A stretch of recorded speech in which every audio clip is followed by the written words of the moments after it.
আগাম পূর্বাভাস পেলেও বৈশ্বিক জলবায়ু পরিবর্তনের প্রভাব মোকাবেলায় অনেকটাই ব্যর্থ বাংলাদেশ। তার উপর নগরায়নের নামে অপরিকল্পিত ঢাকা, এই দুয়ে মাশুল দিতে গিয়ে এখন নাভিশ্বাস নগর জীবনে। দাবদাহের বাড়ছে ব্যাপ্তি। পরিবেশ মন্ত্রীও বলছেন, সর্বনাশ থেকে উদ্ধার পেতে সময় লাগবে আরও। রাশেদ বাপ্পির রিপোর্ট। দহনকালে পুড়ছে দেশ, প্রতিদিনই যেন রেকর্ড গড়ছে তাপমাত্রা। দিনে রাতে এক অস্বস্তির সময় পার করছে মানুষ। তীর্থের কাকের মতো অপেক্ষা বর্ষণের। আবহাওয়া দপ্তরের পূর্বাভাস বলছে, ২রা মে থেকে টানা ৫ দিন থাকতে পারে বৃষ্টি, মিলতে পারে ক্ষণিকের স্বস্তি। মূলত বজ্রবৃষ্টির পরিমাণ কমে যাওয়ায় এই অঞ্চলে দীর্ঘ হচ্ছে দাবদাহ। স্বাভাবিক সময়ে এপ্রিলে গড়ে ৯টি বজ্রঝড় হবার কথা। ১৯৯৭ সালে ১৪টি, ২০০৪ সালে ১২টি, ২০২১ সালে ৮টি আর গত বছর ৭টি বজ্রঝড় রেকর্ড হয়েছে। সেখানে চলতি এপ্রিলে মাত্র ৪টি, যার একটি মাত্র ছিল বড় পরিসরে। তাই হাঁসফাঁসের এমন হিসেবটা মিলে যাচ্ছে শতভাগ। ক্রমাগতভাবে ১৮ সালের পর বজ্রমেঘ তৈরি প্রবণতা কমে যাওয়ার কারণে বাংলাদেশ এবং তার পার্শ্ববর্তী এলাকায় এই যে বিদ্যমান তাপপ্রবাহ তা দীর্ঘায়িত হয়েছে। এমন দহনকালের আশঙ্কা ছিল আরও আগে থেকেই। এই যে ৯০-এর দশক থেকেই আলোচনায় ছিল গ্রিনহাউস এফেক্ট। তবু ১৯৯৭ সালে রাজধানীর ১৪.৫ ভাগ জলাভূমি এখন নেমে এসেছে মাত্র ৪ ভাগে। কংক্রিটে ঢেকেছে ৮৫ ভাগ, আর সবুজের আয়তন ৮ ভাগ। তাহলে আগাম পূর্বাভাসের লাভটা হলো কি? ঢাকায় গাড়ি ঘোড়া বেশি, এই জন্য গরম বেশি। তারপরে এসি চলে, এসির গরম বাতাস বাইরায়। আলো নাই, বাতাস নাই, যে যেভাবে পারছে প্ল্যান পাস করছে। এর জন্য রাজুক, সিটি কর্পোরেশন এবং সবারই দায় আছে। আমরা যে একটু ছায়ার মধ্যে কোথাও যে দাঁড়াবো, সেই ব্যবস্থাটা আমরা কোথাও পাচ্ছি না। গরমে থাকতেই পারতেছি না, এই যে ছাতি ফুটাইয়া রাখছি। বৈশ্বিক উষ্ণতার পাশাপাশি নিজেদের ভুলের খেসারতে যে এমন পরিস্থিতি, তা মানছেন খোদ পরিবেশ মন্ত্রী। সমন্বয় করে এগিয়ে যাবার সামনের পথটা সহজ নয় বলছেন তিনি। এখন যেটা হচ্ছে, এটা তো শুধু মৌসুমি কোনো বিষয় না। এটা এখন মনে হচ্ছে যে সারা বছরেই থাকবে। হয়তো যে সময় তাপমাত্রাটা কম থাকার কথা, সেখানে সে কমের চেয়ে একটু বেশি থাকছে। কিন্তু এখন আমাদের সেই জাতীয় পরিকল্পনার মধ্যে নিয়ে আসতে হবে। ধীরে ধীরে বিপজ্জনক হয়ে ওঠা তাপপ্রবাহ দিনে দিনে পরিণত হচ্ছে নীরব ঘাতকে, যার ভুক্তভোগী শুধু বাংলাদেশই নয়, দক্ষিণ ও দক্ষিণ পূর্ব এশিয়ার বেশ কয়েকটি দেশ। যুগের সঙ্গে তাল মিলিয়ে বিশ্ব এগিয়ে যাচ্ছে, বাংলাদেশ পিছিয়ে থাকবে কেন? তবে এগিয়ে যাওয়ার মানে এই নয় যে প্রাণ প্রকৃতি ধ্বংস করে, বরং টেকসই উন্নয়নের জন্য সবার আগে জরুরি মানুষ ও প্রকৃতির সহাবস্থান নিশ্চিত করা। রাশেদ বাপ্পি, সময় সংবাদ, ঢাকা। তীব্র গরমে হাঁসফাঁস জনজীবন। গাইবান্ধায় গরমের সঙ্গে যুক্ত হয়েছে লোডশেডিং। এতে ভোগান্তি আরও বেড়েছে এলাকাবাসীর। এ কারণে প্রায় স্থবির হয়ে পড়েছে বিদ্যুৎ নির্ভর ব্যবসা প্রতিষ্ঠান ও কারখানা। তবে বিদ্যুৎ বিভাগের দাবি, গরমের কারণে চাহিদা বাড়ায় এমন পরিস্থিতির সৃষ্টি হয়েছে। আতাউল হক সাগরের ছবিতে বিপ্লব ইসলামের রিপোর্ট।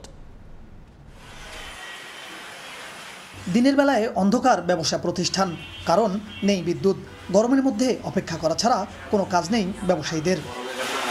চলতি গ্রীষ্ম মৌসুমে চরম লোডশেডিং চলছে গাইবান্ধায়। এলাকাবাসীর অভিযোগ, ৩০ মিনিট বিদ্যুৎ থাকলে লোডশেডিং হয় ১ থেকে ১.৫ ঘন্টা। এভাবে চলতে থাকে সারাদিন রাত। নেসকো ও পল্লী বিদ্যুৎ কর্তৃপক্ষ শিডিউল করে সামান্য লোডশেডিং এর কথা বললেও বাস্তবে তার চিত্র বিপরীত। এ কারণে প্রায় স্থবির হয়ে পড়েছে বিদ্যুৎ নির্ভর ব্যবসা প্রতিষ্ঠান ও কারখানা।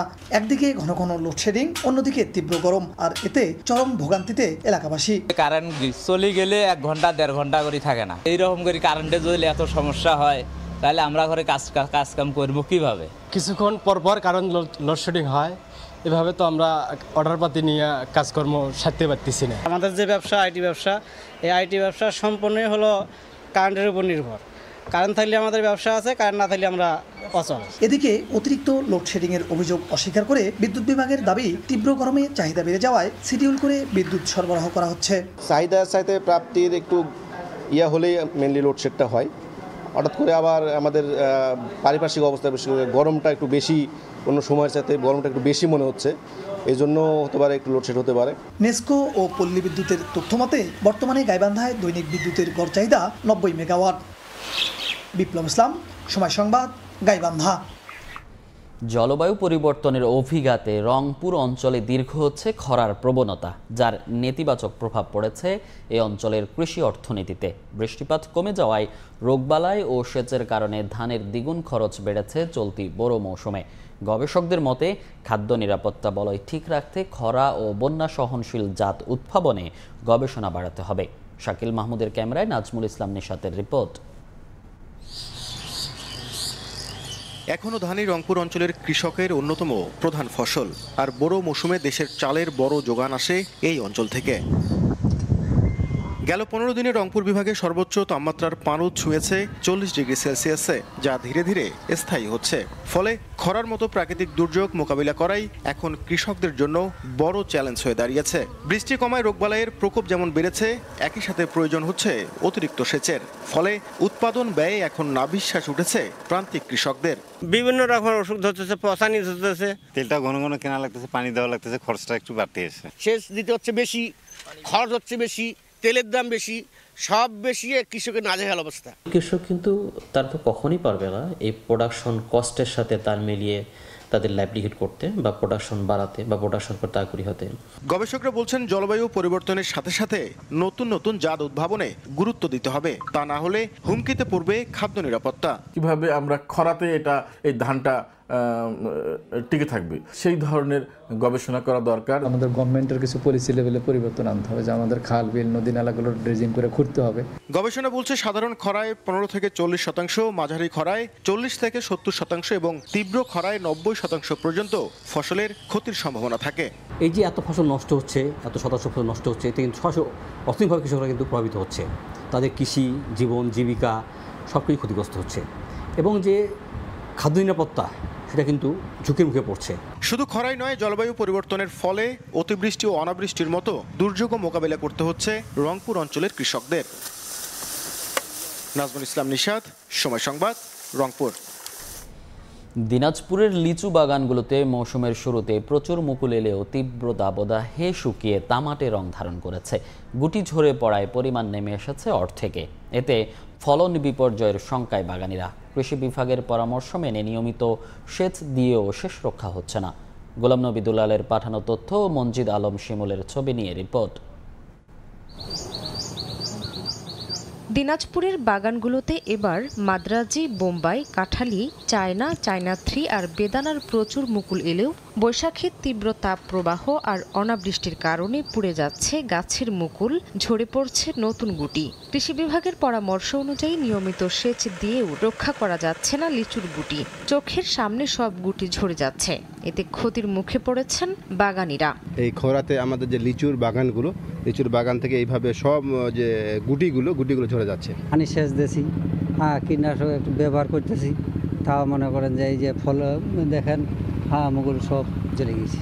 পানি দিচ্ছি, সার দিচ্ছি, তার কীটনাশকও দিচ্ছি, তারপরেও আমাদের এখন লিচু, আমার গাছের লিচু নাই। যদি বৃষ্টি না হয় তাহলে লিচু থাকবে না, নষ্ট হয়ে যাবে। মুকুলগুলো অনেক আসছিল কিন্তু থাকতেছে না, ঝরে যাচ্ছে। তাই এবার কৃষক অনেক লোকসানের সম্ভাবনা পাচ্ছে।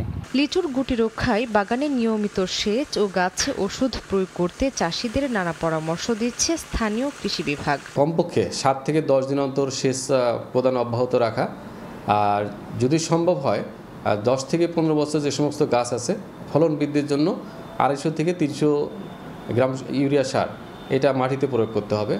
আর যখন এই তাপপ্রবাহ শেষ হয়ে যাবে তখনও ফলনটা বৃদ্ধির জন্য কিন্তু 15 দিন অন্তর সেচটা কিন্তু অব্যাহত রাখতে হবে। দিনাজপুরের 13 উপজেলায় 5680 হেক্টর জমিতে লিচুর বাগান রয়েছে। উৎপাদনের লক্ষ্যমাত্রা ধরা হয়েছে 45,000 মেট্রিক টন। সময় সংবাদ, দিনাজপুর। স্বপ্ন দুয়ার খুলছে চট্টগ্রামের মহিউদ্দিন চৌধুরী এলিভেটেড এক্সপ্রেসওয়ের। 16 কিলোমিটার উড়াল সড়কে যান চলাচলের জন্য খুলে দেওয়া হবে আগামী মে মাসেই। চালু হলে বন্দর কেন্দ্রিক যোগাযোগ খাতে আমূল পরিবর্তনের পাশাপাশি বিনিয়োগ ও কানেক্টিভিটি বাড়বে বন্দর নগরী ঘিরে। নুরজামাল আতিকের ক্যামেরায় শফিকুল আলমের প্রতিবেদন। সবুজ আর পাহাড়ের বুক ছিঁড়ে চট্টগ্রামের উপর বয়ে চলছে মহিউদ্দিন চৌধুরী এলিভেটেড এক্সপ্রেসওয়ে। স্বপ্ন জাগাচ্ছে নগর ও বন্দর কেন্দ্রিক যানজট কমিয়ে যোগাযোগ খাতে বড় পরিবর্তনের। ইতিমধ্যে গত 14 নভেম্বর স্বপ্নের উড়াল সড়কের আনুষ্ঠানিক উদ্বোধন করেন প্রধানমন্ত্রী শেখ হাসিনা। এখন নগরবাসীর অপেক্ষা এই দীর্ঘ পথ পাড়ি দেওয়ার। সিডিএ বলছে যান চলাচলের জন্য মে মাসেই খুলে দেওয়া হবে। এলিভেটেড এক্সপ্রেসওয়ের যেটা 14টা র্যাম্প আছে আমাদের টোটাল, এই 14টা র্যাম্প আমরা পর্যায়ক্রমিকভাবে আমরা ওপেন করব, যেটা যখন শেষ হবে তখন আমরা চালু করে দিব, যাতে মানুষ দ্রুত এটার সুবিধাটা নিতে পারে।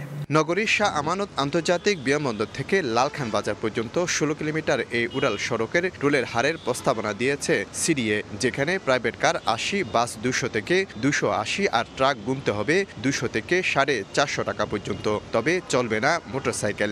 এটি আমূল পরিবর্তন ঘটাবে যোগাযোগ খাতে। এটা যে শুধুমাত্র এয়ারপোর্টকে কানেক্ট করবে তা না, এটা শহরের অনেকগুলো জায়গাকে র্যাম্পের মাধ্যমে সংযুক্ত করবে। নিঃসন্দেহে একটা ভালো প্রকল্প এবং এটার সময় অনুযায়ী এবং দ্রুত বাস্তবায়নটাই আমরা এখন আশা করছি।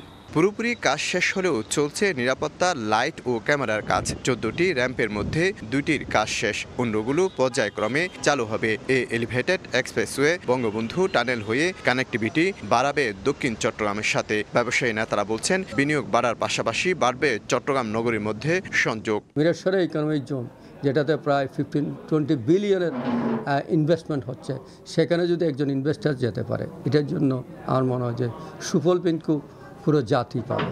এই দীর্ঘ আকাশপথ নির্মাণে ব্যয় হচ্ছে 4,500 কোটি টাকা। বন্দরনগরী চট্টগ্রামের উন্নয়নের পালকে যুক্ত হচ্ছে আরও একটি মেগা প্রকল্প। 16 কিলোমিটার এই এলিভেটেড এক্সপ্রেসওয়ে চালু হলে শাহ আমানত আন্তর্জাতিক বিমানবন্দর থেকে এই লালখান বাজার আসতে সময় লাগবে মাত্র 20 মিনিট।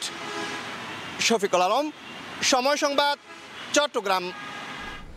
পরিবহন শ্রমিকদের বিরুদ্ধে করা মামলা প্রত্যাহার সহ বিভিন্ন দাবিতে উত্তর চট্টগ্রামের 25টি সড়কে চলছে অনির্দিষ্টকালের ধর্মঘট। এই মুহূর্তে নগরীর অক্সিজেন মোড়ে আছেন রিপোর্টার শফিকুল আলম, সরাসরি যাচ্ছি তার কাছে। গত রোববার 48 ঘন্টা ধর্মঘট ডেকে 12 ঘন্টা সেই ধর্মঘট প্রত্যাহার করেছে, অর্থাৎ একটি ধর্মঘট যেতে না যেতে আরেকটি ধর্মঘটের ডাক দিয়েছে শ্রমিকরা। এটি হচ্ছে উত্তর চট্টগ্রামে 2 পার্বত্য জেলা খাগড়াছড়ি আর রাঙ্গামাটি এবং এই যে প্রায় 25টি রোডে এই ধর্মঘটের ডাক দেওয়া হয়েছে এবং যেটি দিয়েছেন চট্টগ্রাম আঞ্চলিক শ্রমিক ফেডারেশন ইউনিয়নের পক্ষ থেকে এই ধর্মঘটের ডাক দেওয়া হয়েছে, যার ফলে কিন্তু সকাল থেকে এসে মানুষ কিন্তু ভোগান্তিতে পড়েছে হঠাৎ করে, কারণ এর আগে রোববারে কিন্তু 12 ঘন্টার ধর্মঘট পালন করেছে বিভিন্ন সংস্থা। এবার যেটি পালন করছে সেটি হচ্ছে যে 4 জন শ্রমিককে বিরুদ্ধে মামলা দেওয়া হয়েছে, সে মামলা প্রত্যাহারের দাবিতে কিন্তু এই যে পার্বত্য 2 জেলা খাগড়াছড়ি রাঙ্গামাটি সব ধরনের বাস বন্ধ রয়েছে, কাউন্টারগুলো তালা ঝুলিয়ে রাখা হয়েছে এবং মানুষ কিন্তু এই দূরের এই পথে যে সিএনজি করে যাচ্ছে, যেখানে সিএনজি ভাড়া 200 টাকা, সেখানে 500 থেকে 600 টাকা সিএনজি ভাড়া করে তাদেরকে যেতে হচ্ছে। যাদের জরুরি কোনো কাজ রয়েছে তারা কিন্তু এখানে যাচ্ছেন এবং যে বাসগুলো রয়েছে খাগড়াছড়ি এবং রাঙ্গামাটি, সেই বাসগুলো ঠায় দাঁড়িয়ে রয়েছে, এখান থেকে তারা যাচ্ছে না এবং তারা বলছেন তাদের নেতাদের অর্থাৎ তাদের শ্রমিকদের যে মামলা দেওয়া হয়েছে সেই মামলাগুলো প্রত্যাহার না করলে তারা এই অনির্দিষ্টকালে ধর্মঘটের ডাক দিবেন।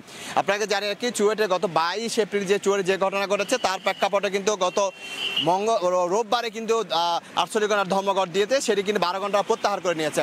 আজকে আবার কিন্তু আরেকটি সংগঠন কিন্তু আবার ধর্মঘটের ডাক দিয়েছে, যে কারণে কিন্তু দূর দূরান্তের এই যাত্রীদের ভোগান্তিতে পড়তে হচ্ছে এবং তারা কিন্তু সকালে এসে তারা হতবাক, এখানে আসলে কোনো গাড়ি তারা পাচ্ছেন না এবং কোনো বাস যে ছাড়ছে না। অনেকের কিন্তু রাঙ্গামাটি মামলা রয়েছে, ব্যবসা বাণিজ্য রয়েছে, তারা কিন্তু সঠিক সময় যেতে পারছে না। তারা বাধ্য হয়ে কিন্তু ডাবল টাকা দিয়ে অর্থাৎ সিএনজিতে করে ডাবল টাকা দিয়ে তারা গন্তব্যে যাচ্ছেন। তো সব কিছু মিলিয়ে আসলে একটি ধর্মঘট যেতে না যেতে আর একটি ধর্মঘটের কারণে কিন্তু সাধারণ মানুষের ভোগান্তি কিন্তু বহুগুণে বাড়ছে। তো এই ছিল আমার কাছে সর্বশেষ তথ্য। সরাসরি যুক্ত ছিলাম চট্টগ্রাম থেকে। 2 মাসের নিষেধাজ্ঞা শেষে আজ মধ্যরাতে নদীতে ফিরছেন জেলেরা। এরই মধ্যে সরব হতে শুরু করেছে ভোলার মাছঘাটগুলো। নদীতে বর্তমানে প্রচুর ইলিশ থাকায় জেলেরা উপকৃত হবে বলে আশা মৎস্য বিভাগের। উৎপল দেবনাথের ছবিতে নাসির উদ্দিন লিটনের রিপোর্ট। কেউ জাল, কেউ বা নৌকা, আবার কেউ অন্য মাছ ধরার উপকরণ প্রস্তুত করছেন, কেননা দীর্ঘ অপেক্ষা শেষে মাছ ধরতে সবাই নামবেন নদীতে। জাটকা সংরক্ষণের লক্ষ্যে প্রতি বছর 1 মার্চ থেকে 30 এপ্রিল ইলিশের সব অভয়াশ্রমে মাছ ধরায় নিষেধাজ্ঞা দেয় সরকার। 2 মাসের সেই নিষেধাজ্ঞা শেষে মধ্যরাত থেকে আবারও নদীতে মাছ ধরবেন জেলেরা। ভোলার নদীর তীরবর্তী জেলেপল্লীগুলো এখন কর্মচঞ্চল। 2 মাসের ক্ষতি পুষিয়ে নিতে নতুন উদ্যমে নদীতে নামতে প্রস্তুতি নিচ্ছেন তারা। অবরোধ শেষে আমরা নদীতে নামবো, আল্লাহ যদি মাছ দেয় তো আমরা আবার ইনশাল্লাহ মাছ ধরবো। আমরা এখন জালওয়াল রেডি করতে আছি, ইনশাল্লাহ অভিযানের পরে নদীতে যাব, আশা করি আল্লাহ ইলিশ পাবো। নদীতে মাছ গাছের অবস্থা তেমনটার সুবিধার হইলে তো ভালো, না হইলে তো আমরা শেষ। মৎস্য বিভাগ বলছে নদীতে এখন প্রচুর ইলিশ রয়েছে, এতে জেলেরা উপকৃত হবেন। ব্যাপক পরিমাণ আমাদের ইলিশ নদীতে রয়েছে এবং আমাদের জেলে ভাইয়েরাও এখন ইলিশ ধরার প্রস্তুতি নিচ্ছে। 30 এপ্রিল মধ্যরাত থেকে তারা মাছ ধরা শুরু করতে পারবে বৈধ জাল দিয়ে। ভোলায় 1,70,000 নিবন্ধিত জেলে রয়েছেন, কিন্তু নিষেধাজ্ঞাকালে 89,600 জন সরকারি খাদ্য সহায়তা পেলেও সুবিধার বাইরে ছিলেন 80,000 নিবন্ধিত জেলে। নাসির উদ্দিন লিটন, সময় সংবাদ, ভোলা। ভারতের একতরফা পানি নিয়ন্ত্রণের কারণে শুকনো মৌসুমে পানির জন্য হাহাকার তিস্তাপাড়ে, আর বর্ষা মৌসুমে সেই পানিতে তীর ভেঙে সর্বশান্ত হন বাসিন্দারা। এ কারণে মানবেতর জীবনযাপন করছেন কুড়িগ্রামের তিস্তাপাড়ের লাখো পরিবার। যুগের পর যুগ ধরে এই অবস্থা চলতে থাকলেও মিলছে না কোনো প্রতিকার। নদী তীর রক্ষার দাবি দীর্ঘদিনের হলেও কোনো পদক্ষেপ নেয়নি সংশ্লিষ্ট বিভাগ। জামিল মিয়ার ছবিতে বাদশা সৈকতের রিপোর্ট। কুড়িগ্রামের তিস্তা নদীর বিস্তীর্ণ চরে আবাদ হচ্ছে সবজি। শুষ্ক মৌসুমে নদীতে পানি না থাকায় চর ও নদীর তীরবর্তী এলাকাগুলোতে সৃষ্টি হয় সেচ সংকট। এর বিপরীত চিত্র বর্ষা মৌসুমে। একদিকে বন্যা, অন্যদিকে নদী ভাঙ্গনে প্রতি বছর সর্বশান্ত হচ্ছে হাজারো পরিবার। এলাকাবাসী জানায়, বর্ষা মৌসুমে ভাঙ্গন রোধে দীর্ঘদিন ধরে সরকারের বিভিন্ন মহলে আবেদন জানিয়েও কোনো সমাধান মেলেনি। নদীটির তীর রক্ষা বাঁধ নির্মাণ না করা হলে আরও অনেক পরিবার ভাঙ্গনে নিঃস্ব হবে। শুকনো মৌসুমে আমার তো পানি টেনে নেই, খুব সুখে থাকি। এখন এই যে বর্ষা আসে নাই, এখন আমাদের খুব দুশ্চিন্তা। বস্তা দেয় ভাঙি যায়, ফের বস্তা দেয় ফের ভাঙি যায়। নদী এলাকা যদি খনন হইলে, নদীর বান্ধন হইলে, তাহলে আমাদের সকালে সুবিধা হইতো। প্রতি বছরেই আমাদেরকে আশ্বাস দেওয়া হয় যে তিস্তা মহাপরিকল্পনার বাস্তবায়ন হবে। বিভিন্ন মিটিং হয়, বিভিন্ন কনসার্ট হয়, যেখান থেকে আমরা জানতে পারি যে তিস্তা মহাপরিকল্পনা বাস্তবায়ন হবে, পার শাসন হবে, কিন্তু কোনো প্রকারের কোনো কাজ হচ্ছে না। এদিকে পানি উন্নয়ন বোর্ড বলছে, তিস্তার তীর রক্ষায় সম্ভাব্যতা যাচাইয়ের কাজ চলমান আছে। এর ফলাফলের উপর ভিত্তি করে শিগগিরই ডিপিপি প্রণয়ন করা হবে। কুড়িগ্রাম জেলার তিস্তা নদীতে আমাদের স্থায়ী প্রতিরক্ষামূলক ব্যবস্থা হিসাবে আমাদের ফিজিবিলিটি স্টাডি চলমান রয়েছে। ফিজিবিলিটি স্টাডি রিপোর্টের প্রেক্ষিতে আমরা প্রায় 11.5 কিলোমিটার স্থায়ী নদী তীর সংরক্ষণমূলক ব্যবস্থা নিয়ে একটি ডিপিপি গঠন করা হবে। সেই ডিপিপি অনুমোদনের পর আমরা স্থায়ী কাজ করতে পারবো। কুড়িগ্রামে তিস্তা নদীর 42 কিলোমিটার অংশ রয়েছে। বাদশা সৈকত, সময় সংবাদ, কুড়িগ্রাম। বগুড়ার সারিয়াকান্দি উপজেলায় সকাল থেকেই প্রচার প্রচারণায় নেমেছেন প্রার্থীরা। এই মুহূর্তে হাট ফুলবাড়ি এলাকায় আছেন রিপোর্টার জুম্মান সাদিক জাফলিন। নির্বাচনের প্রচার প্রচারণার খবর জানতে সরাসরি যুক্ত হচ্ছে তার সঙ্গে। বগুড়াতে কিন্তু যে তীব্র দাবদাহ সারা দেশে চলছে, সেই দাবদাহের প্রভাবে আমরা ভোটের প্রচারণা তো এবার একটু নতুনত্ব দেখছি। ভোর 6টা থেকে এখানকার যে প্রার্থীরা রয়েছেন তারা কিন্তু গণসংযোগ করছেন, কেননা হাট বাজারগুলোতেও কিন্তু এই দিনের বেলা যে রোদের তীব্রতা থাকে, এই কারণে সকাল সকাল সবাই কাজের জন্য হাট বাজারে চলে আসেন। এবং আমরা দেখছি আসলে এখানকার সারিয়াকান্দি উপজেলার যেই প্রচার প্রচারণা সেটি কিন্তু ইতোমধ্যে শুরু হয়ে গেছে। এবং আমরা এখন যে প্রার্থীর সঙ্গে আছি তিনি কিন্তু কাপ পিরিচ মার্কায় লড়ছেন। রেজাউল করিম মন্টু, তিনি কিন্তু গত রানিং যে চেয়ারম্যান ছিলেন এই উপজেলা পরিষদের, এবং আমরা দেখছি আসলে তিনি এই মুহূর্তে গণসংযোগ করছেন। এটি সারিয়াকান্দি হাট ফুলবাড়ি এলাকায় বাজার যেটি রয়েছে সেখানে তিনি করছেন। এছাড়াও জানিয়ে রাখি, এই যে উপজেলা নির্বাচন সেখানে কিন্তু আমরা দেখছি আসলে যে ধীরে ধীরে এখন 8 তারিখে যে ভোট গ্রহণ প্রথম ধাপের, সেটিকে উদ্দেশ্য করে কিন্তু প্রচার প্রচারণা আস্তে আস্তে বাড়ছে। এবং এবারে প্রচার প্রচারণায় একটি নতুনত্ব, যেটি কর্মীরাও বলছেন কিংবা যারা সাধারণ ভোটার আছেন তারাও যেটি বলছেন যে এই রঙিন যে পোস্টার সেটি কিন্তু এবার প্রথমবারের মতো অনুমতি দিয়েছে নির্বাচন কমিশন, এবং এই রঙিন পোস্টারের কারণে কিন্তু তারা বলছেন যে আসলে দেখতে দৃষ্টিনন্দন লাগছে, এবং তারা যে লিফলেট বিতরণ করছে সেটিও কিন্তু রঙিন। এর আগে কিন্তু কখনো সাদা কালোর বাইরে কখনো কোনো পোস্টার কিংবা লিফলেট ভোটের মাঠে দেখা যায়নি। এছাড়া আপনাকে জানিয়ে রাখি যে সারিয়াকান্দি উপজেলায় মূলত আলোচনায় রয়েছেন যে দুজন প্রার্থী, তাদের মধ্যে একজনের সঙ্গে আমরা আছি। এছাড়াও শাহাদারা মান্নান, যিনি সংসদ সদস্য, তার ছেলে কিন্তু এবারে এই উপজেলা চেয়ারম্যান পদে লড়ছেন। যদিও দলীয় সিদ্ধান্তের কিছু বিষয় রয়েছে, সেখানে নিষেধ করা ছিল যে সংসদ সদস্যের নিকট আত্মীয় তারা যেন এখানে প্রার্থিতা না করেন, এটি দলীয় সিদ্ধান্ত ছিল সেটি কিন্তু আসলে তারা বলছেন যে অন্যান্য প্রার্থী যারা রয়েছেন তারাও আওয়ামী লীগের, সুতরাং তারা বলছেন দলের দিকে তাকিয়ে আছেন। এই বিষয়ে যেহেতু দলীয় শৃঙ্খলার একটি বিষয় রয়েছে, এটি একটি শক্ত সিদ্ধান্ত তারা আসলে কামনা করছেন। তো এই ছিল আমার কাছে বগুড়া থেকে যে উপজেলা নির্বাচনের প্রথম ধাপের ভোটের প্রচারণা তার সবশেষ খবর। উপজেলা নির্বাচনের প্রচারণার খবর জানতে সরাসরি যুক্ত ছিলাম বগুড়া থেকে। $8 ট্রিলিয়ন বিশ্ব বাজার, অথচ ধুঁকে মরছে বাংলাদেশের হালকা প্রকৌশল শিল্প। উদ্যোক্তারা বলছেন আমদানি করা পণ্যের দৌরাত্মে ক্রমাগত বাজার হারাচ্ছেন তারা। কাঁচামাল আমদানিতে মাত্রাতিরিক্ত শুল্ক আর ব্যাংক ঋণের জটিলতায় সম্ভাবনাকে ডোবাচ্ছে বলে দাবি লাইট ইঞ্জিনিয়ারিং ইন্ডাস্ট্রি অব বাংলাদেশের। ফরহাদুর রহমানের রিপোর্ট। ৩৫ বছর ধরে হালকা প্রকৌশল শিল্পে কাজ করেন সাব্বির মিয়া। তৈরি করেন বিভিন্ন শিল্পে দরকারি নানা যন্ত্রপাতি। একসময় ভালো চাহিদা থাকলেও এখন আর নেই তেমন। দেশ যখন এগিয়ে চলছে আর বাড়ছে মাথাপিছু আয়, সেই যাত্রাপথে কাজ হারিয়ে সংসারের আয় রোজগার নিয়ে শঙ্কার কথা জানালেন তিনি। আগের মতো কাজ নাই, এখন কাজ খুব কম, আমাদের বেতনেরই পয়সা পাই না এখন। বড় ধস একদম শিল্পতে।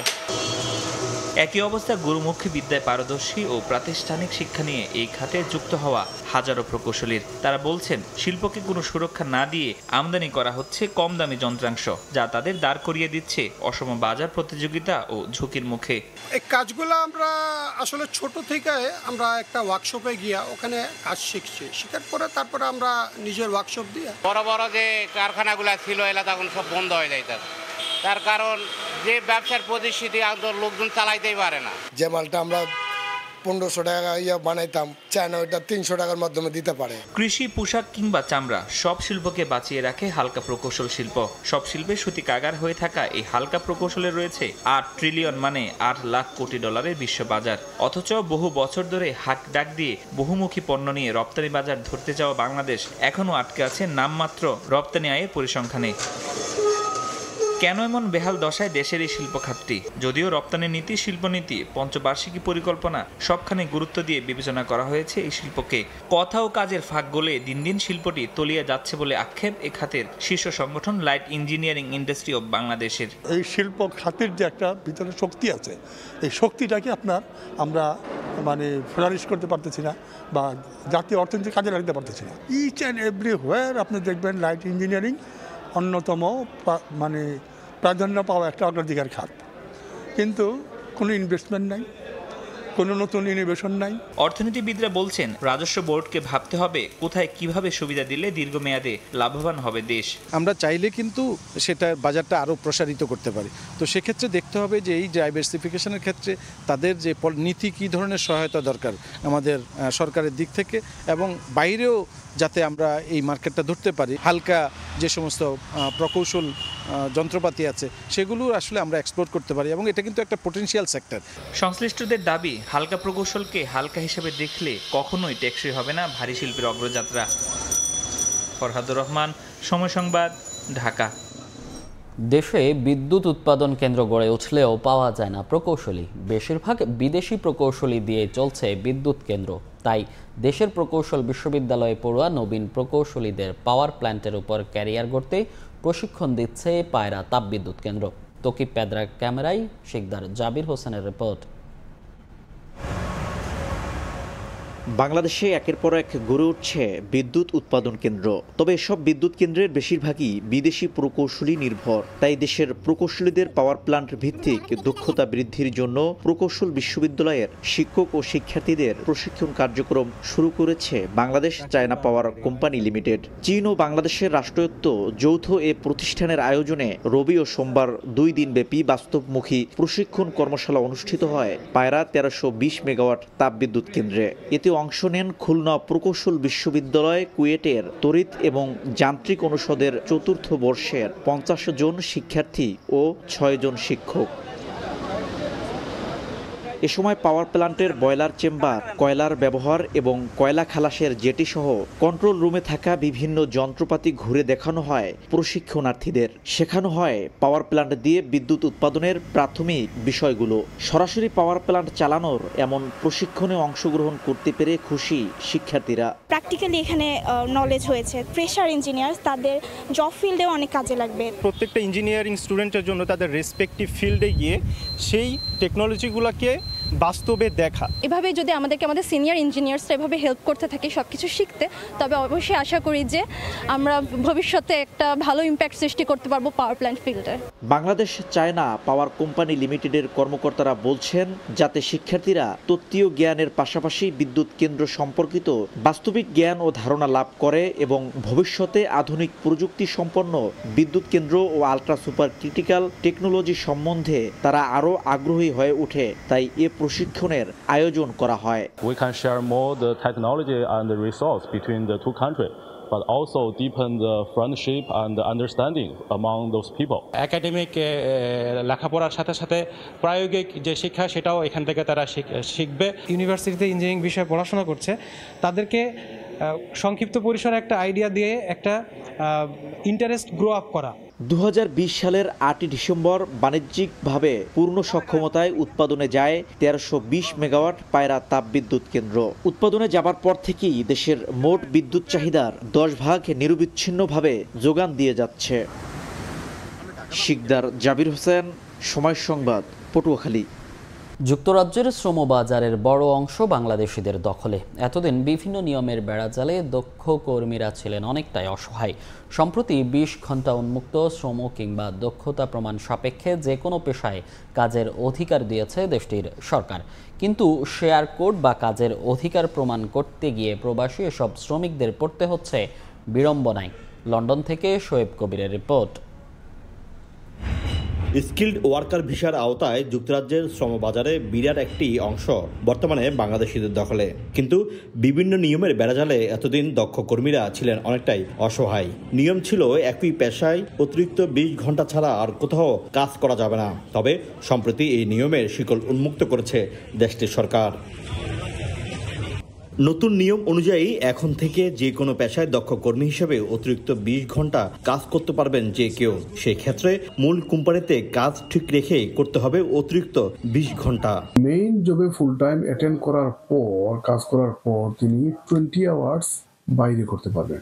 আগে ছিল সেম বা সিমিলার কোম্পানিতে গিয়ে করতে হবে। এখন এটাকে একটু ওয়াইড করে যে সেম এবং সিমিলার না হয়ে অন্য কোম্পানিতেও উনি কাজ করতে পারবেন। তবে এর সুফল পেতে ভোগান্তিতেও পড়ছেন অনেকে। ঘোষণা এলেও কোর্ট প্রদর্শন করে যেখানে নিজের কাজের অধিকার প্রমাণ করতে হয়, সেটি নিয়ে বিড়ম্বনায় চাকরি প্রত্যাশীরা। যারা এমপ্লয়ি কাজ হায়ার করতে চায় তারা কাজ দিতে চায় না, কারণ আমাদের শেয়ার কোড এখনো শো করতেছে না। এটা হচ্ছে আমাদের প্রধান সমস্যা বর্তমানে। কোনো জায়গায় আমরা যখন কাজ করতে যাই, কাজের অ্যাপয়েন্টমেন্ট ইন্টারভিউতে শুরুতে ওরা চায় শেয়ার কোডটা অনলাইনও নাই, আমাদের এর সাথে অ্যাড করাও নাই। তবে সময়ের সঙ্গে এই বিড়ম্বনা দূর হবে এমনটি প্রত্যাশা সবার। আর এর মধ্য দিয়ে নতুন এক অধ্যায়ের শুরু হবে বলে মনে করছেন স্কিল ওয়ার্কার রোডে থাকা বাংলাদেশিরা। শোয়েব কবির, সময় সংবাদ, লন্ডন। খেলার খবর। অনভিজ্ঞতার জন্য নারী আম্পায়ারের অধীনে খেলতে না চাওয়া ক্লাবগুলো সময়ের ব্যবধানে এই ইস্যুতে রীতিমতো ইউটার্ন করেছে। একইভাবে বক্তব্য পাল্টেছেন আম্পায়ার্স কমিটির চেয়ারম্যান ইফতেখার মিটুও। বিসিবি পরিচালক ও আবাহনীর কোচ খালেদ মাহমুদ সুজন অবশ্য পুরো ঘটনার পেছনে বড় দায় দেখছেন আম্পায়ার্স কমিটিরই। ফার্স্ট টাইম মহিলা আম্পায়ার আপনার প্রিমিয়ার লিগে দিলাম, এটা অ্যাকসেপ্টেবল না, তাহলে তো এটা আমরা ডিসক্রিমিনেশন করতেছি। তারা কমপ্লেন করেছিল যে তারা খেলে না, পরে দে অ্যাকসেপ্টেড। মোহামেডান বলেন, প্রাইম ব্যাংক বলেন, ওদের ম্যানেজাররা প্রথমে যখন জেসিকে দেখছে, যেহেতু এটা তার ফার্স্ট ম্যাচ ছিল, তাদের একটা ছিল যে এরকম একটা ইম্পর্ট্যান্ট ম্যাচে কেন আমরা একটা তাদের কথা অনভিজ্ঞ আম্পায়ার দিয়েছি। সুযোগ বুঝে সবারই সুর পাল্টানো, তবে কি দায় কেবলই গণমাধ্যমের? অন্তত বিসিবির অনেক কর্তা ব্যক্তির ইউটার্ন দেখে তো তাই মনে হবে। খেলোয়াড়রা তাকে নিয়ে কোনো প্রশ্ন তুলেনি, প্রশ্ন তুলেছেন কয়েকজন কর্মকর্তা। তা আমি মনে করি তারাও যে প্রশ্নটা তুলেছেন, তারা তাদের ক্লাবের স্বার্থে হয়তো তুলেছেন এবং তারা খুব কঠোরভাবে যে প্রতিবাদ বা এটার বিরোধিতা করেছেন এমনও নয়। প্রাইম ব্যাংক মোহামেডান ম্যাচ, সাথীরা জাকির জেসি আর নারী আম্পায়ারিং, এই মুহূর্তে দেশের ক্রিকেটের টক অব দ্য টাউন। পুরো ঘটনা মিথ্যে প্রমাণ করতে, ক্লাবগুলোর অবস্থানকে জায়েজ করতে উঠে পড়ে লেগেছে একটা পক্ষ। মুশফিক মাহমুদুল্লাহর দল নয়, কেউ কেউ টেনে এনেছেন খোদ মুশফিক মাহমুদুল্লাহকেই। কিন্তু প্রশ্ন হলো, পরিস্থিতি ঘোলাটে করলো কারা? ঘটনার পরে দেশের একটি গণমাধ্যমকে দেয়া এক সাক্ষাৎকারে নারী আম্পায়ারিং নিয়ে নেতিবাচক মন্তব্য করেছিলেন তামিম ইকবালের দল প্রাইম ব্যাংকের ম্যানেজার শিকদার আবুল হাশেম কঙ্কন। বলেন, মহিলা আম্পায়ার দেবে এটা তো জানি না আমরা। বাংলাদেশের মহিলা আম্পায়ারের অভিজ্ঞতা কেমন এটা তো আমরা সবাই জানি, আপত্তি করি না। যেহেতু এটা বড় ম্যাচ, এখানে নিয়মিত যারা করে তাদের আশা করেছিলাম। মহিলা আম্পায়ার দেখেন যেটা এলবিডব্লিউ সেটা দেয় না, যেটা হয় নাই সেটা দিয়েছে। আমরা ম্যাচ শুরুর আগেও কিছু বলিনি, এমনিতে নিজেরা আলাপ করেছে, সিসিডিএম এর কাউকে বলিনি, নিজেরাই আলাপ করেছে অনভিজ্ঞতার জন্য। মিঠু ভাই, ওনার সাথে আমাদের কোনো কথা হয়নি এই বিষয়ে, আমরা কোনো ধরনের অভিযোগ আমরা করি না। এটা হয়তো বা কিভাবে নিউজটা গেল আমি জানি না। তারাই আবার গণমাধ্যমের সংবাদ প্রচার হওয়ার পর বড় করে পাঠিয়েছেন প্রতিবাদ লিপি।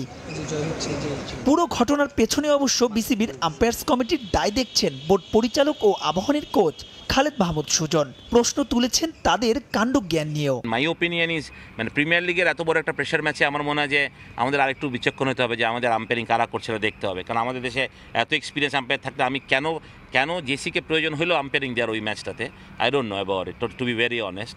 আমার মনে হয় যে ডেফিনেটলি আম্পায়ার্স কমিটি তাকে ডেভেলপ করার চিন্তা করছে, বা ডেভেলপ করার আরও কথা আছে, বাট প্রিমিয়ার লিগের এইসব প্রেশার ম্যাচে না।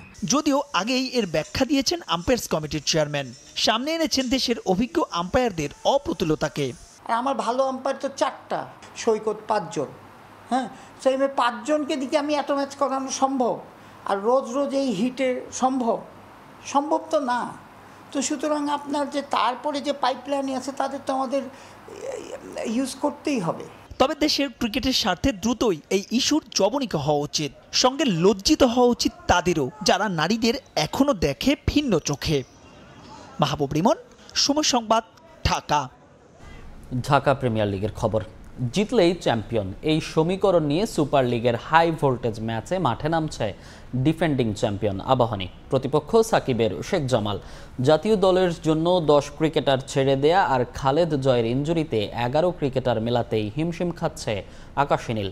বিকেএসপির 4 নম্বর মাঠে ম্যাচ শুরু সকাল 9টায়। একই সময়ে 3 নম্বর মাঠে শিরোপা রেইজে থাকা মোহামেডানের প্রতিপক্ষ শাইনপুকুর। টিম করাও ডিফিকাল্ট হচ্ছে আসলে, সত্যি কথা বলতে গেলে, কারণ 10টা প্লেয়ার তো নাই, প্লাস খালেদ আর জয়ও ইনজুর। বিভিন্ন কারণে প্রিমিয়ার লিগটা ছোটো ছোটো করে দেরি হওয়াতে আসলে এই প্রবলেম করেছে। আমি আশা করেছিলাম যে 3টা ম্যাচ 3টা রাউন্ড খেলতে পারবে হয়তো, বাট প্র্যাকটিস ম্যাচ খেলতেছিল, ফর্মে ছিল ছেলেরা।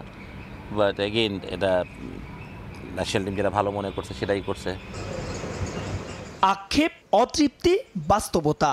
জাতীয় দলের ব্যস্ততায় তারকায় ঠাসা আবাহনী এখন তারকা শূন্য। অবস্থা এমন যে একাদশ সাজাতেই ক্লাবটির রীতিমতো গলদঘর্ম। জিম্বাবুয়ে সিরিজের জন্য ঘোষিত টাইগারদের 15 সদস্যের স্কোয়াডের 10 জনই আবাহনীর। এমনকি ইনজুরিতে তারা পাচ্ছে না পেসার খালেদ আহমেদ আর মাহমুদুল হাসান জয়কে। তাই তো বৈশাখের হিট অ্যালার্ট নয় আবাহনীর সংখ্যায় একাদশ মেলাতেই। সেজন্য বয়সভিত্তিক পর্যায় থেকে ক্রিকেটার ধার করেছে আকাশী নীল, তবুও কাটছে না সংকট। অথচ এ ম্যাচটি জিতলেই বিকেএসপিতে শিরোপা জয়ের উল্লাসে মাতত আবাহনী লিমিটেড। পরিস্থিতি এমন নয় যে হারলেও তাদের শিরোপা পড়ে যাবে শঙ্কার মুখে। তবে লিগের বাকি 3 ম্যাচ হারলে পুরো সমীকরণই যাবে পাল্টে। সেজন্য দুশ্চিন্তা তো একটা রয়েই যায়। বিগ ম্যাচে প্রতিপক্ষ সাকিবের শেখ জামাল, যারা শিরোপার রেস থেকে ছিটকে গেছে আগেই। তবু ধানমন্ডির ডার্বির মর্যাদার লড়াই। ক্লাবটি প্রস্তুত পুচকে আবাহনীকে উড়িয়ে দিতে।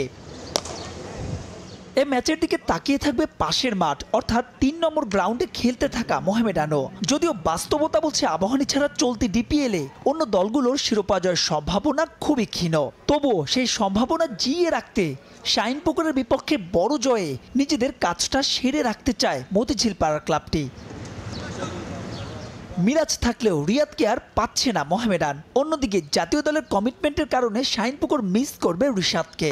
সব মিলিয়ে তাই এখনই ডিপিএল এর রোমাঞ্চ শেষ হয়েও এ যেন হচ্ছে না শেষ। মাহবুব রিমন, সময় সংবাদ, ঢাকা। এ পর্যায়ে শীর্ষ সংবাদগুলো জানিয়ে দিচ্ছি আরেকবার। গরমে থাকতেই পারতেছি না, এই যে ছাতি ফুটাইয়া রাখছি। একটু ছায়ার মধ্যে কোথাও যে দাঁড়াবো সেই ব্যবস্থাটা আমরা কোথাও পাচ্ছি না। দহনকালে পুড়ছে দেশ, প্রতিদিনই তাপমাত্রার রেকর্ড। অপরিকল্পিত নগরায়নে বাড়ছে ব্যাপ্তি। আগাম পূর্বাভাস পেলেও নিয়ন্ত্রণে ব্যর্থ। তীব্র লোডশেডিংয়ে নাজেহাল জনজীবন। এবং স্বপ্নযাত্রায় আরেকটি মাইল ফলক, মে মাসে খুলছে চট্টগ্রামের Mohiuddin Chowdhury elevated expressway. 16 kilometre উড়াল সড়কে বন্দর কেন্দ্রিক যানজট থেকে মুক্তির আশা।